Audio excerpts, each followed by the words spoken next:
మన భక్తిని పరీక్షించటం కోసం కూడా పరీక్షలు ఉంటాయి. నీ యథార్థత, నీ పట్టుదల, నీ విశ్వాసం, నీ న్యాయం, నీ ప్రార్థనా జీవితం, ఇవన్నీటికి పరీక్ష ఉంటుంది. ఆ పరీక్ష కాలంలో కూడా ఏం జరిగిందో తెలుసా? కంచె తీసివేయబడుతుంది. అలాంటి ఉదంతం ఏమైనా ఉందా బైబిల్ గ్రంథంలో? అలాంటి సందర్భాలు ఏమైనా ఉన్నాయంటే ఉన్నాయి. చూద్దాం ఒకసారి యోబు గ్రంథం 1వ అధ్యాయంలో చూస్తే మనం 8వ వచనం చూడండి. సాతానుతో, అపవాదితో దేవుడు మాట్లాడుతున్నాడు. అందుకు యెహోవా, నీవు నా సేవకుడవైన యోబు సంగతి ఆలోచించితివా? బా, ఈ సాక్ష్యం చెప్పేది ఎవరో తెలుసా అండి? దేవుడే. భూమి మీద ఉన్న ఒక వ్యక్తి గురించి, యోబు అనే ఒక వ్యక్తి గురించి పరలోకమందున్న దేవుడు సాక్ష్యం చెప్తున్నాడు. మరి నీ గురించి, నా గురించి అంత గొప్ప సాక్ష్యం దేవుడు చెప్పగలుగుతాడా? అలా ఉన్నాయి మన జీవితాల్లో. లక్ష్మి గారంటే ఏమనుకున్నావు? చామల్లా గారంటే ఏమనుకున్నావు? శుద్ధ గారంటే ఏమనుకున్నావు? అనగలగలు. ఇక్కడ ఏమంటాడు చూడు యోబు గురించి.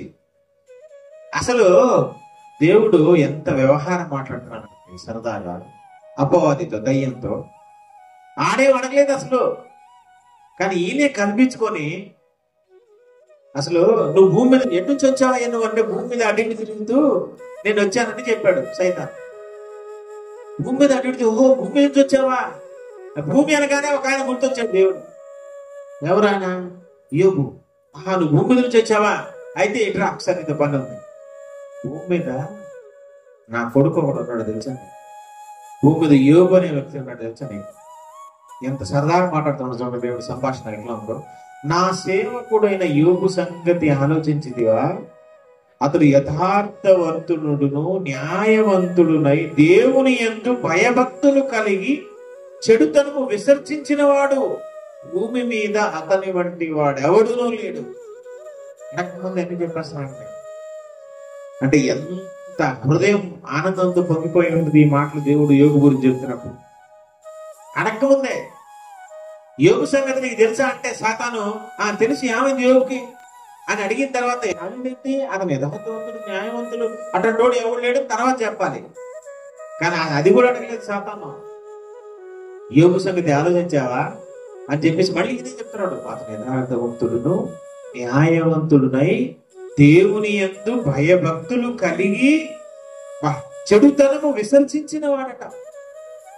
భూమి మీద అతని వంటి వాడు ఎవడు లేడు.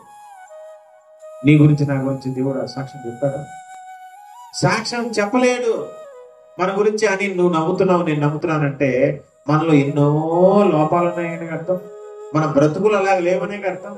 మనకు ఆ ధైర్యం లేదు కదా. ఆయన చెప్పే తర్వాత సంగతి ఆ ముందు చెప్పడానికి యోగ్యత మనలో ఉందా? కానీ యోబు గురించి అలా చెప్పాడు.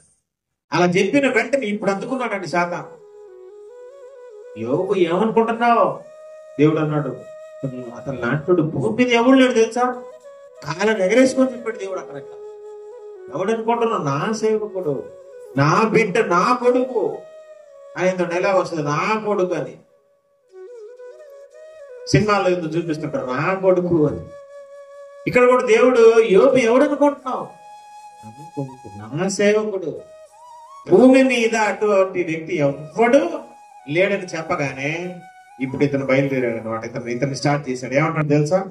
ఊరకయే దేవుని యందు భయభక్తులు గలవాడాయన నీవు అతనికిని అతని ఇంటి వారికిని అతనికి కలిగిన సమస్తమునకును చుట్టూ కంచె వేసిందివి గనుక నీవు అతని చేతి పనిని దీవించుట చేత అతని ఆస్తి దేశంలో బహుగా విస్తరించి ఉన్నది.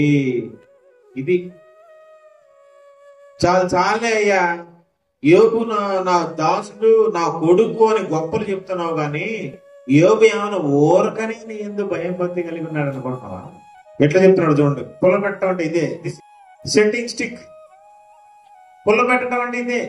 యోబు ఊరకయ్యే దేవుని యందు భయభక్తులు కలిగిన వాడిన ఆయన నీవు అతనికిని, చూడండి ఎవరెవరు చూడండి, నీవు అతనికిని అతని ఇంటి వారికిని అతని కలిగిన సమస్తమునకును చుట్టూ కంచె దేని చుట్టుందో చెప్పండి?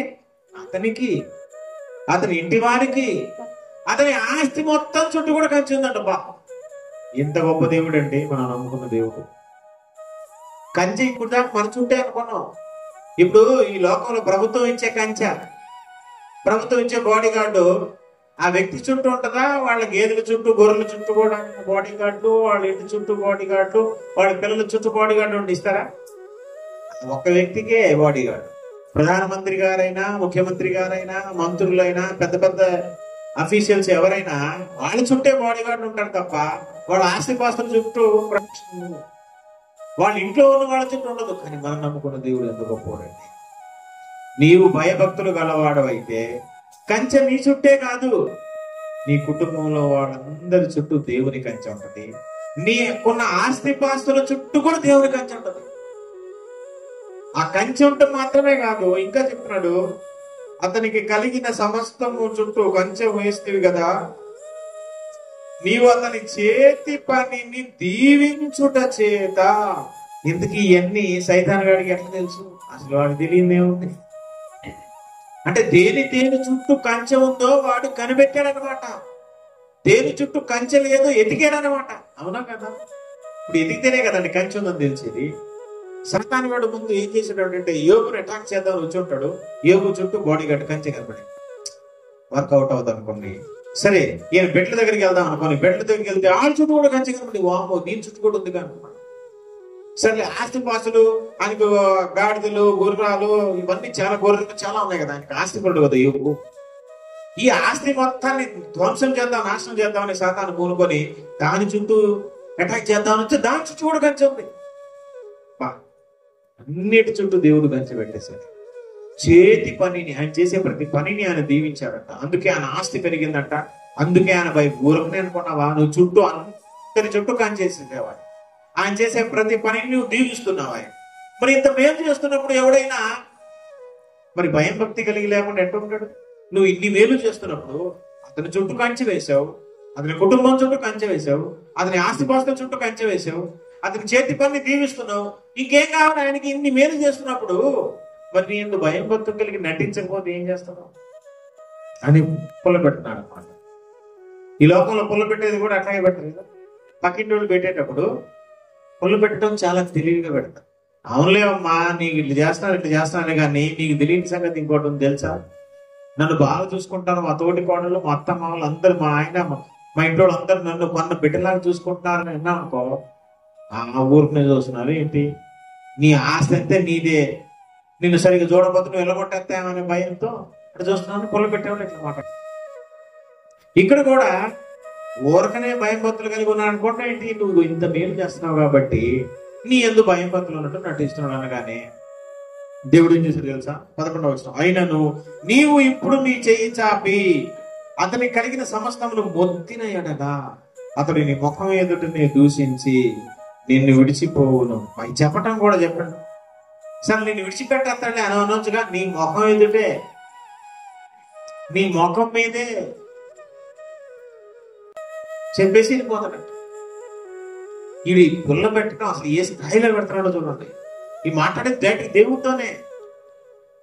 నువ్వు నీ ఉన్నదంతా తీసేసావని మొత్తేసావనుకో, అతని నీ ముఖం ఎదుటనే దూషించేట నిన్ను విడిచిపోవనని యెహోవా. ఇగో ఇంత మాట వచ్చిన తర్వాత ఇక లాభం లేదు దేవుడు. సరే అతనికి మేలు చేశాడు కాబట్టి నా ఎందుకు భయభక్తులు కలిగి ఉన్నాడని నువ్వు అనుకుంటావు కదా. నేను ఏ మేలు చెయ్యకపోతే నన్ను ముఖం మీదనే దూషించేసి వెళ్ళిపోతానని నువ్వు పందెం కాస్తున్నావు కదా. నువ్వు అన్నట్టుగానే చుట్టూ అందరి చుట్టూ ఉన్న కంచె మొత్తం తీసేస్తాను, అయినా సరే నన్ను విడిచిపెట్టాడు. పందెం కాస్తామా చూద్దామా అంటే సరే కానీ అని పందెం కాస్తామని. ఇక దాని తర్వాత ఏం జరిగిందో మనం అందరం తెలుసు కదా. కంచె మొత్తం తీసేశాడు, ఆస్తిపాస్తులు అన్నీ పోయినాయి. కుమారులు 10 మంది కుమారులు, 7 కొడుకులు, 3 కూతులు అందరు చచ్చిపోయారు. భార్య మిగిలింది, ఇతను మిగిలాడు. చివరికి భార్య కూడా దూషించి నువ్వు సావరాదని చెప్పేసి దూషణ మాటలు మాట్లాడి భార్య కూడా సహకరించలేదు. భార్య కూడా పెడమహం పెట్టింది, అందరు తిరస్కరించారు.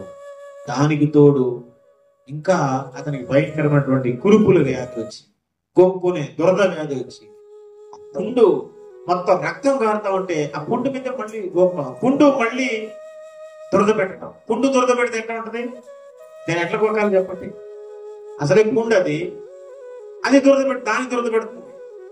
దురద పెట్టకపోతే ఊరుకోదు. కుంటుని దురద పెడితే రక్తం ఎట్లా వస్తుందో తెలుసు కదా.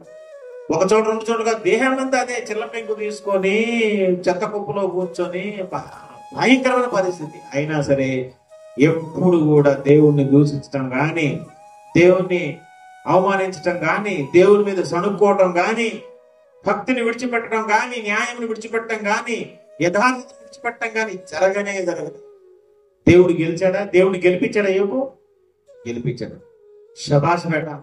చూసావా, సాతాను అన్నాడు గుంజింది అంటే సాతాను 250 గుంజిలు తీసుకొచ్చి ఎందుకుంటాం, నా బిడ్డ నా కొడుకు వాడు ఆస్తుని కోసం ప్రేమించడం అనుకుంటాం ఏంటి? వాడికి ఏం లేకపోయినా కూడా అదిగో నా మీద ఉన్న ప్రేమ రవంతా కూడా తగ్గలేదు. ఇప్పుడు దేవుడు మెచ్చుకొని శబాష్ బేట అని 2 రెట్లు ఆస్తి ఇచ్చాడు. ఎన్ని పోయినా దానికి డబ్బులు వచ్చినాయి, మాకు మళ్ళీ పిల్లలు వచ్చారు. సో దేవుడు ఎంతగా ఆశీర్వదించాడంటే అంత గొప్పగా యోబును ఆశీర్వదించాడు. కారణం ఏంటంటే భక్తిని ఆయన కాపాడుకున్నాడు. కంచె పోయినా కూడా, అది ఇలాంటి పరీక్షా కాలం వస్తుంది, మన చుట్టూ కంచె తొలగిపోతుంది, అయినా కూడా మనం ఏమాత్రం తొలగిపోకూడదు. దావీదు అన్నాడు ఒక మాట, ఏంటి తెలుసా? ఆయన నా కుడి పార్శ్వమున ఉన్నాడు కనుక నేను కదల్చబడను. ఆయన నా కుడి పార్శ్వమున అంటే కుడిచి నా పక్కనే ఉన్నాడు ఆయన. నేను కదల్చబడను. ఎన్ని శ్రమలు రాని, ఎన్ని హింసలు రాని, నాకు అన్నపానములు లేకపోని, నా భార్య విడిచిపెట్టని, బిడ్డలు విడిచిపెట్టని, ఈ లోకమైన తిరస్కరించని, నేను అడిగిపోలేకపోని, అయినా సరే నేను మాత్రం నా పక్కన ఉన్నాను, నాకు అది చాలు అనుకునే ధైర్యంతో మన విశ్వాస జీవితంలో ముందుకు వెళ్ళాలి. తల్లిదండ్రులు ముఖ్యం కాదు, భార్య పిల్లలు ముఖ్యం కాదు, దేవుని తర్వాత ఎవరైనా కూడా అలాంటి భక్తి మనం చేయాలి. తల్లిదండ్రులు ఎవరైనా మనుషులే కాబట్టి కొంతకాలం మనతో ఉంటారు, తర్వాత చచ్చిపోయి వెళ్ళిపోతారు. ఈ బంధాలన్నీ కూడా కొంతకాలం. కానీ దేవుడు మనతో, మన బ్రతికున్నంత కాలం, మన గొంతులో ప్రాణమంత కాలం దేవుడు మన పక్కన. ఆ ధైర్యంతో మనం బ్రతకాలి. పాపం చేయటానికి మనల్ని సాతాను ప్రేరేపించినప్పుడు మన కుడి పార్శ్వమున దేవుడు ఉన్నాడన్న జ్ఞాపకం ఉంచుకోవాలి. మనుషులు ఎవరు చూడట్లేదు కదా అని అనుకోకూడదు. నా కుడి పార్శ్వమున దేవుడు చూస్తున్నాడు. నీ మాట, నీ చూపు, నీ ఆలోచన, నీ నడక, నీ ప్రవర్తన అన్ని అనుక్షణం గమనిస్తున్నటువంటి దేవుడు ఆయన. నీ చుట్టూ కంచె తొలగిపోయినా నీ విశ్వాసం సన్నగిల్లకుండా దేవుని కోసం నిలబడితే నీకు ఎన్ని ఆశీర్వాదాలు వస్తాయో మాటల్లో మనం చెప్పలేము. మరి యోబును ఒక్కడినే సాతాను అలాగా, మరి యోబు విషయంలోనే పందెం కాస్తాడా? యోబు ఒక్కడికే పొల పెడతాడా? అందరికీ పెడతాడా? చూద్దాం ఒకసారి ఒక మాట చివరిగా మనం. ప్రకటన గ్రంథం 12వ అధ్యాయం. ప్రకటన గ్రంథం 12వ అధ్యాయము 10వ వచనం చూడండి. ప్రకటన 12:10. మరియు ఒక గొప్ప స్వరము పరలోకమందు ఇలాగ చెప్పుట వింటిని, రాత్రింబగళ్ళు